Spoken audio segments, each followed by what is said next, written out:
En el aire, Carlos Flores, su anfitrión. Hoy estoy con Elena Argirakis. La verdad me da mucha pena de que el tiempo se vaya rápido, de verdad. Quisiera yo hablar más sobre estos temas que de verdad tienes una forma de explicar y hacernos ver el trasfondo. Me sorprendiste con el tema del TIPNIS, ¿no? ¿Tienes algunas páginas para nuestros amigos televidentes que se podría nutrir de información alternativa, Elena? Bueno, yo recomiendo en primer lugar Telesur, la emisión del canal venezolano, el canal estatal de Venezuela, y en Telesur hay ciertos programas, por ejemplo, Dossier con el periodista Walter Martínez, y en internet, por ejemplo, está rebelión.com, está Indimedia, está Alay Latina, América en Movimiento, y una serie de páginas alternativas donde nos dan miradas diferentes. Yo personalmente no consumo CNN, no miro CNN, porque CNN y estos medios, entre comillas, oficiales, tienen una agenda política. Es bueno alternar, ¿no? Y que saque su propia conclusión la persona que consume información. Que mire CNN está bien, que mire otro medio, y si hay otras alternativas también, pero es bueno siempre que saque su conclusión cada uno, ¿no? Yo ni siquiera recomendaría mirar CNN, porque CNN no rescato mayormente nada positivo de CNN.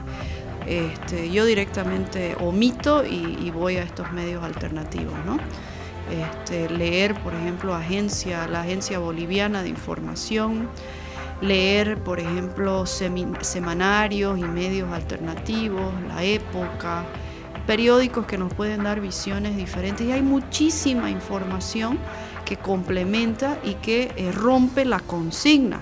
Porque básicamente el problema con estos medios denominados oficiales tradicionales es que trabajan en base a consignas, no en base a justificaciones, a fundamento, a explicación y a una visión histórica, una relación de hecho, sino que construyen consignas. Y la consigna es decir lo que estaban planteando Crea antes, corriente de opinión. Crea corriente de opinión y cierra el criterio del espectador. No, y lo defiende a muerte. Una posición. Cuando uno lo toma como persona, lo toma personalmente, como una verdad, opinión adquirida, es terrible, ya no se puede negociar. Como estabas diciendo, ¿no? O sea, el TIPNIS es sinónimo de invasión cocalera y de avasallamiento, porque inclusive las palabras que se usan, cuando hay una serie de elementos que se pueden mostrar en muchos de los casos, por ejemplo, esto de la primavera árabe, decir que la primavera árabe, primero que fue una primavera y segundo que fue una revolución. O sea, está construido a propósito para legitimar un interés, legitimar una acción, tumbar un gobierno o hacerse de los recursos. El caso de Brasil no es, ¿no? El caso de Brasil no sabes. Es muy pronto. Muy pronto todavía, ¿no? Porque una revolución, o sea, tiene una curva aparte, ¿no? O sea, ninguna revolución es creada espontáneamente por una persona. Hay varios estados que se levantaron, varios estados. ¿Cómo llamarías a esto lo que está pasando en Brasil? Claro, pero no hay discusión en el tema que es legítimo.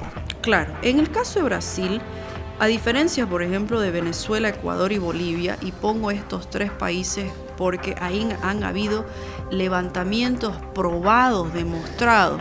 ¿Y qué digo en el caso? Y no uso necesariamente la palabra revolución en el contexto marxista, sino ya en el contexto que lo plantea el siglo XXI, que son levantamientos que cambian el sistema, pero no por la vía de la lucha armada, porque la revolución también es un término que tiene un contenido. Por ejemplo, la Revolución Francesa es lucha armada, es armas. El 52 acá. Claro, es toma del poder a través de la violencia. Y por eso también no se puede hablar en términos exactos de revolución en este caso, porque han sido tomas del poder, han sido de cierta manera violentos, pero no han sido a través de la lucha armada. ¿Las revoluciones empiezan como en Brasil, por ejemplo? Las revoluciones comienzan con insurgencias, con insurrecciones populares, comienzan con tumultos, son como fases que tienen. Y en el caso del Brasil hay una serie de reivindicaciones y demandas insatisfechas, porque a diferencia, como les decía, del gobierno venezolano, ecuatoriano y boliviano, el gobierno del Brasil no es de giro tan a la izquierda, no es un gobierno tan progresista como que no estoy desconociendo el contenido progresista del gobierno brasilero, pero no es el giro tan pronunciado como son los gobiernos venezolano, ecuatoriano y boliviano. Entonces, dicho eso, hay una serie de reivindicaciones que estaban todavía en agenda, en carpeta. Y básicamente en la transición de Lula a Dilma Rousseff vemos un estilo de manejo político muy diferente. A pesar de que Dilma Rousseff viene de un pasado exguerrillera, además militante, ¿no? Inclusive la señora fue torturada por la dictadura militar. El estilo de gerencia política es mucho más burocrática, no tiene una relación tan fluida, tan carismática y tan de contacto directo.